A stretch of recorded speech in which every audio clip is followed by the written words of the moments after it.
Hey guys, so yesterday we took a look at Corey Pronman's finalized draft rankings, and it came not a moment too soon because yesterday, after I released that video, I believe, or it might have been today actually, he released his full 7 round mock draft. So I'm just going to be looking at the first round here, and if it's anything like his rankings, there are bound to be some interesting selections here.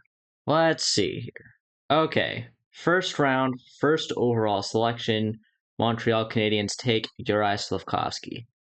So that is not a huge surprise to me, given that he had Slafkovsky first overall in his rankings.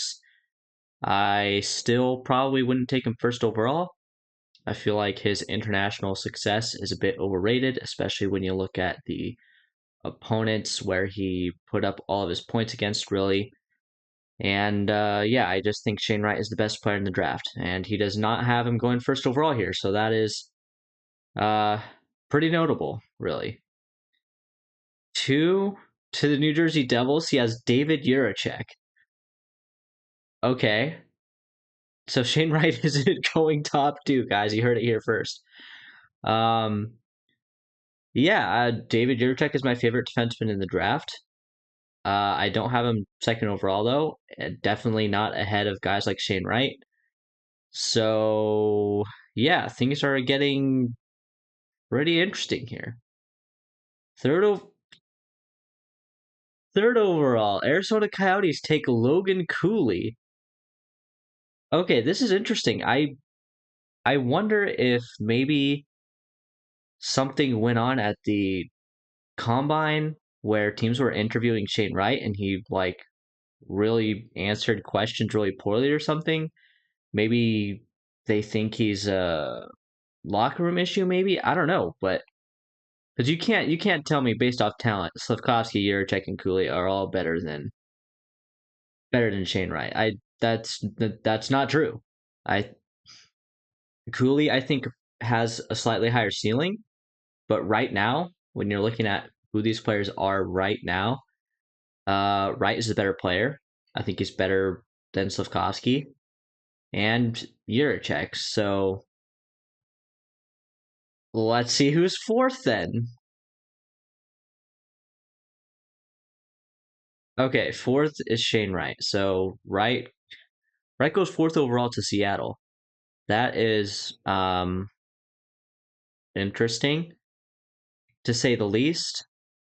If Shane Wright goes fourth overall, I will be losing my mind on stream because I will be streaming draft day. Subscribe if you want to get notified when I go live on the 7th.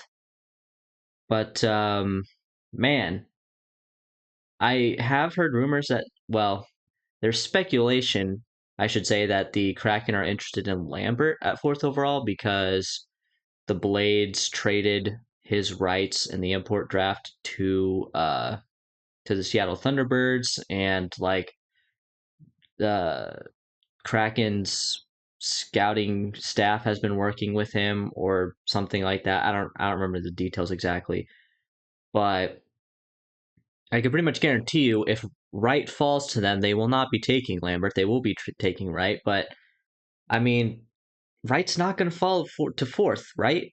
That's no. Okay. Fifth overall, he has Cutter Gauthier going to the Philadelphia Flyers. I've said it before, I'll say it again. I think that is too high for Gauthier. He's fine. He's good. Uh, Solid. 200-foot guy, I guess. But in terms of talent, having him fifth overall, I don't. I don't think he's there. I think he has a good shot. Um, I don't think he has the upside of a traditional top five pick. And I might be in the minority on that one. Most people seem to have him going this high in the draft. And I will say this, he probably will get drafted higher than maybe his talent would otherwise dictate because of his status, I guess, coming out of a great program. And I get the impression he's kind of one of those guys, plays the game the right way. You know, he's like a hockey guy, uh, a type of player that NHL GMs are going to like a lot. is a bit more well-rounded, I guess. I don't know. Fifth overall though, it's a little hard to justify for me. Going sixth to Columbus from Chicago. He has Simon Nemec, and yeah, that is like the first pick I think so far that I've agreed with the most.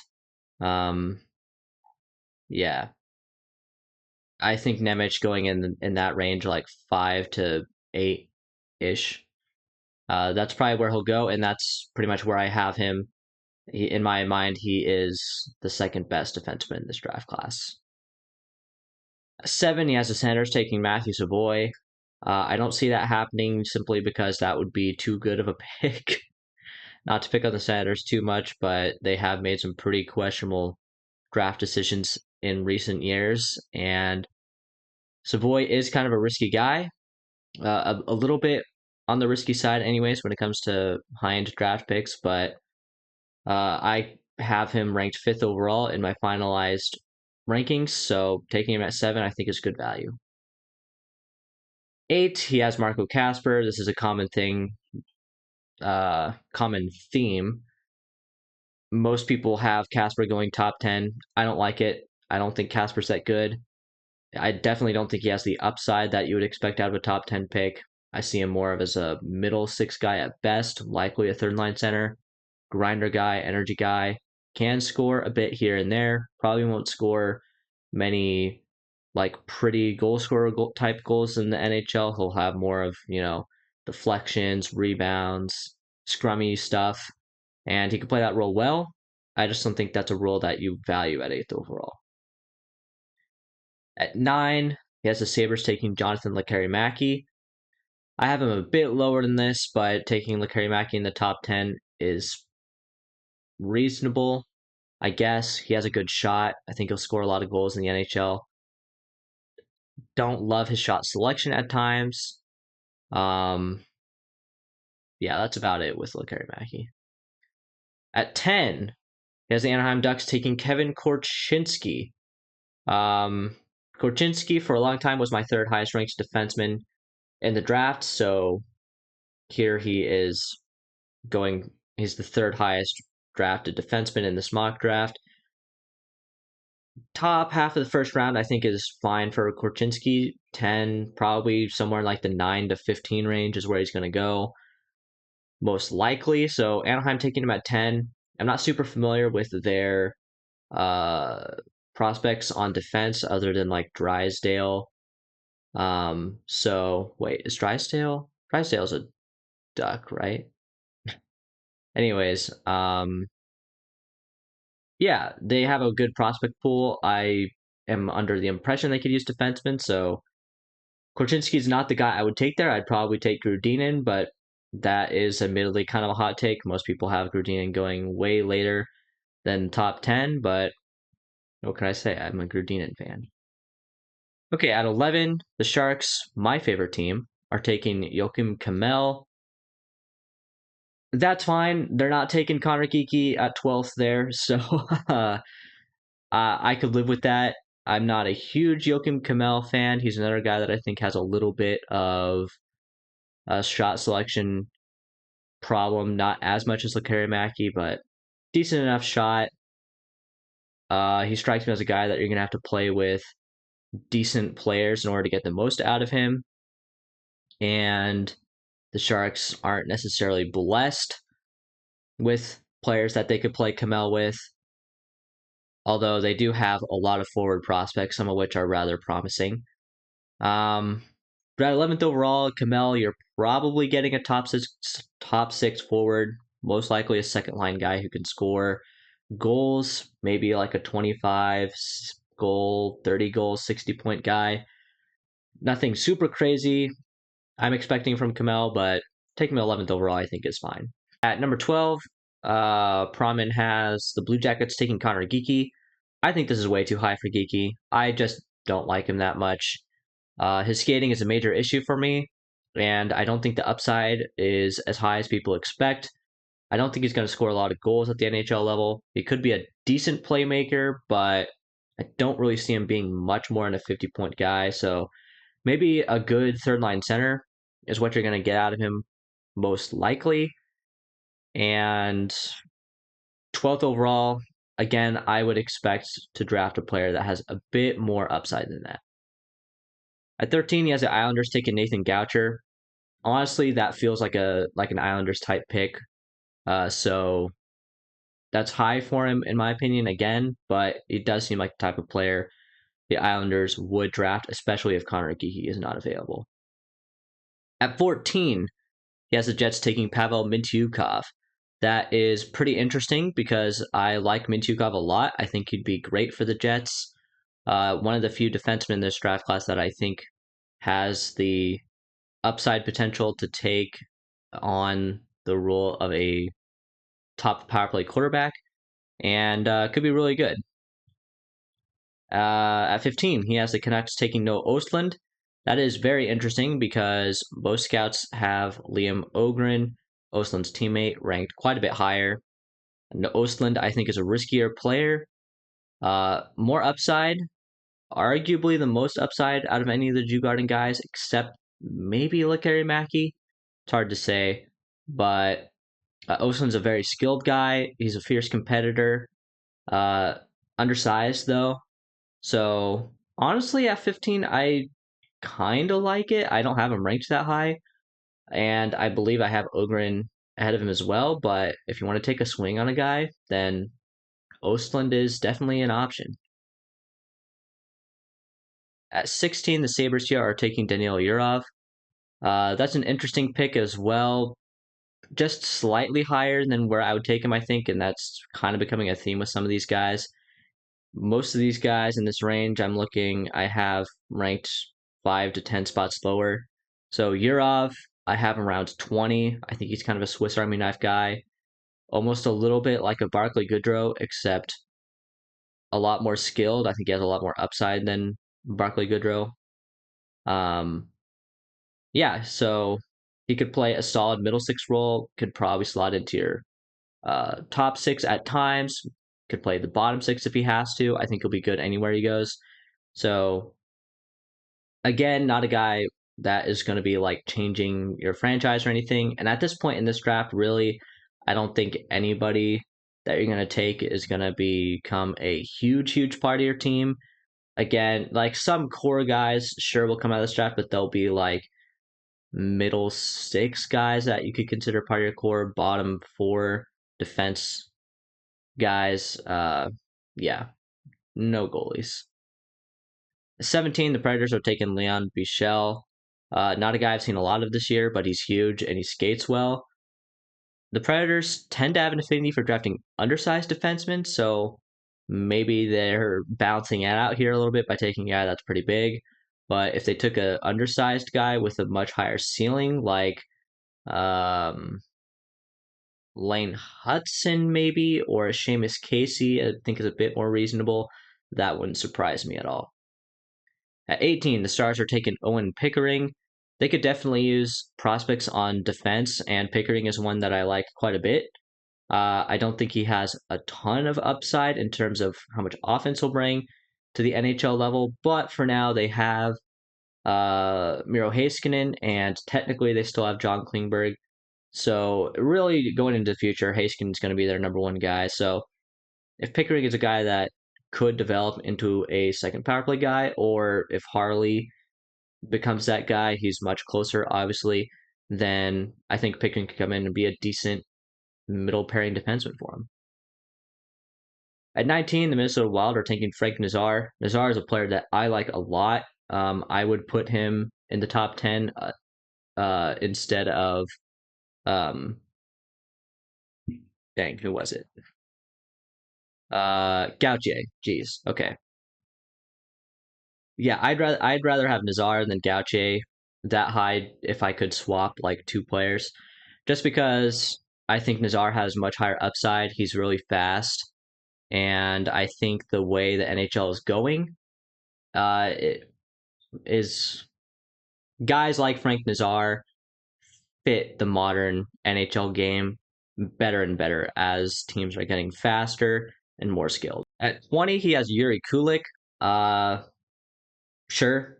Again, another middle to bottom six guy, I think, probably a third line center. There's a lot of guys that I think have like third line center potential in this draft class, which feels kind of like a lazy take. So a lot of people will say, well, in my opinion, I find that people tend to say, oh, this guy could be a third line player. When it's a guy who doesn't really have top six upside, but they don't just want to say bottom six either, because bottom six feels like an insult almost at times, but that is definitely not the case when I use it. It's just a different role. And Kulik is a guy that I see playing that type of role. Bottom six guy who likely, though, does play on the third line. At 21, the Penguins are taking Ivan Miroshnichenko. That is a bit of a swing. He's a guy that I think has a lot of upside. So taking him at 21, I think, is a really solid bet, given that where you're taking him, if he hits, he could be a huge steal at 21.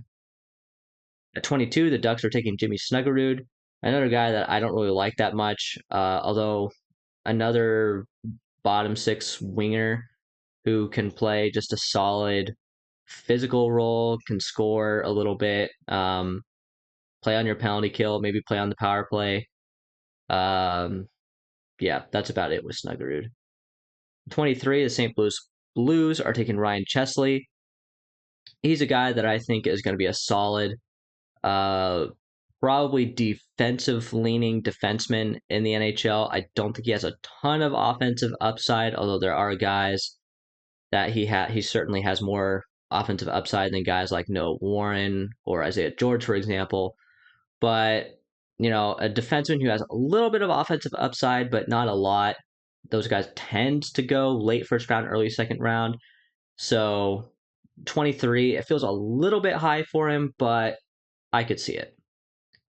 At 24, the Wild are taking Rutger McGroarty. I have him at 32, so right at the end of my first round. But if he's a guy that Minnesota really likes, then sure. He says here with scoring touch, he could be a top 15 pick. I don't really see that. I think McGroarty maybe has a little bit more upside than some other guys that are going to be going in this range, but I'm not blown away by him. And to be quite honest, I'm not really blown away by that many players in this draft in general. At 25, the Maple Leafs are taking Denton Mateychuk. That would be a very interesting pick for the Leafs. I would kind of love to see that, actually. Mateychuk is a really interesting defenseman, kind of plays like a forward a lot of the time, and he has a lot of skill with the puck on his stick.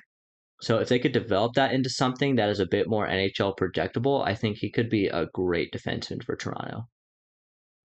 At 26, he has the Canadiens taking Liam Ogren. So again, it's kind of interesting that Ogren is lower than Ostland, especially by this much. Ostland again went at, let's see, where did he go? 15 actually. Yeah, so that's what, 11 places lower than Ostland. That's really interesting. Ogren, I think, is a bit of a safer pick, and those guys generally, I think, go higher than maybe they should, and more risky guys like Ostland tend to fall. So it'll be interesting to see where those two guys go. At 27, the Coyotes here are taking Reed Schaefer. He's a player that I haven't really seen much of. I only saw a couple of Seattle games this year, and I was not really looking specifically at Schaefer. But he says here he is on the rise after the playoffs as a winger who can score. Okay, yeah. I don't love when players have good playoffs and they start rising up draft boards a lot, because I think you're kind of getting recency bias there. Although it does say something when a player plays their best game in the toughest situations.